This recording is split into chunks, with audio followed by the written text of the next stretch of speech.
আজকের ভিডিওতে দেখাবো আমরা কিভাবে হ্যাক করা ফেসবুক পেজ কিভাবে রিকভার করব। তার আগে বলবো যারা আমাদের চ্যানেলটি সাবস্ক্রাইব করে না তারা দয়া করে সাবস্ক্রাইব করে রাখুন। তো চলুন শুরু করা যাক। তো হ্যাক করা পেজ রিকভার করার জন্য আমাদের একটি ফর্ম পূরণ করতে হবে। তো আমরা ফর্মটার মধ্যে চলে যাবো, নোটবুকসে চলে যাবো।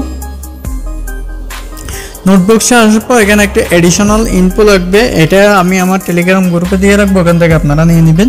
তো এখান থেকে আপনার এখানে ফর্মটা ফিল আপ করা লাগবে। তো এখানে দেখেন এখানে বলতে পেজ নেম, আপনার পেজটার নামটা দিতে হবে, যে পেজটা আপনার হ্যাক হয়ে গেছে ওই পেজটার নাম দিতে হবে। তারপর আপনার পেজের ইউআরএলটা লাগবে, তো ইউআরএলটা দিতে হবে। রেজিস্ট্রেশনের ইমেল অ্যাড্রেস লাগবে, ওটা কি ইমেলে ছিল এটা আপনি ভালো করে জানেন, আপনার ইমেল অ্যাড্রেসটা দিয়ে দেবেন আর রেজিস্ট্রেশন ফোন নম্বরটা দিয়ে দেবেন। নম্বর ছিল এটা আপনি ভালো করে জানেন নম্বরটা কোনটা ছিল। তারপর এখানে পেজ ক্রিয়েট ডেট, মানে আপনি কখন পেজটা করছেন ওটা দিয়ে দেবেন। তো পেজ আইডিটা দিয়ে দেবেন। তো এগুলো কীভাবে পাবেন, এগুলো পাওয়ার জন্য আপনি চলে যাবেন ফেসবুক লাইট অ্যাপসে। তো আমি ফেসবুক লাইট অ্যাপসে চলে যাবো। তো এখান থেকে দেখেন এখানে বলতেছে ফেসবুক পেজের নেম এখানে শো করতেছে। তো আপনি এখান থেকে ফেসবুক নেমটা নিয়ে নেবেন, ফেসবুক পেজের নেমটা নিয়ে নেবেন। তারপর এখানে ক্লিক করবেন, এখান থেকে কপি লিঙ্ক করে নেবে, ইউআরএলটা কপি করে নেবেন। তারপরে এখানে ক্লিক করবেন, এখান থেকে এখানে সি অল অ্যাবাউটে ক্লিক করবেন। তো এখান থেকে আপনি ফেস আইডি এটা নিয়ে নেবেন। তারপর এখানে ডেট শো করতেছে, আপনার ডেটটা আপনি বসে দিবেন, কখন পেজটা ক্রিয়েট করছেন এটা আপনি বসে দিবেন। তো এখান থেকে আর কোনো কাজ না, একটা স্ক্রিনশট লাগবে, জাস্ট আপনি স্ক্রিনশটটা নিয়ে নেবেন। তো আমি একটা স্ক্রিনশট নিয়ে নিতেছি। তো আমি আবারও কোথায় চলে যাবো, ওই ফেসবুক যেটার মধ্যে এডিশনালটা দিয়েছি ওখানে চলে যাব। তো আমরা এখানে ক্লিক করব, এখানে একটা লিঙ্ক লাগবে, এই লিঙ্কের মধ্যে আমাদের এসব কিছু তো আমাদের দিতে হবে। তো আমরা এই এডিশনালটা কপি করে নিব।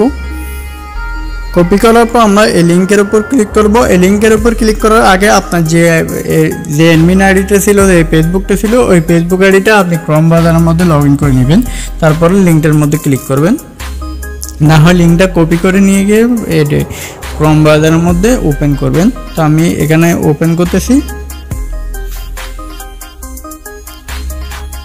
লিঙ্ক ওপেন করার পর আমাদের লিঙ্কটা কিন্তু চলে আসছে। তো এখানে বলতেছো অ্যাপ অ্যাড্রেসের পেজের ইউআরএলটা দিতে হবে, যে ইউআরএলটা আমি এখন দেখা দিচ্ছি ওখান থেকে এটা কপি করে এনে আমি এখানে পেস্ট করে দিতেছি।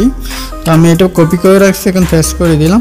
তো এখান থেকে আমরা যে এডিশনালটা এখন পূরণ করছি, যেটা আমাদের লিখেবল লিখছি, এটা আমরা এখন এখানে দিয়ে দেবো, পেস্ট করে দিব।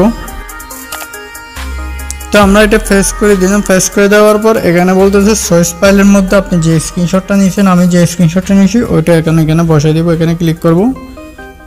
স্ক্রিনশট দেওয়ার পর কিন্তু আমাদের কাজ কিন্তু কমপ্লিট হয়ে গেছে, কেন আমাদের আর কোনো কাজ নেই, জাস্ট সেন্ড বাটনে ক্লিক করব। তো দেখেন আমাদের কিন্তু লিঙ্কটা কিন্তু সাবমিট হয়ে গেছে। এখন দেখেন আমাদের এরকম কিন্তু চলে আসছে, আপনারা এরকম চলে আসবে। তো আজকের ভিডিও পর্যন্ত, ভিডিও ভালো লাগলে অবশ্যই চ্যানেলটি সাবস্ক্রাইব করবেন। আর এটা আপনার ধরেন 1 থেকে 2 ঘন্টা না হয় 72 ঘন্টা না, একদিনের মধ্যে আপনাকে কি দিবে, ব্যাক দিয়ে দিবে। তো আজকের ভিডিও পর্যন্ত।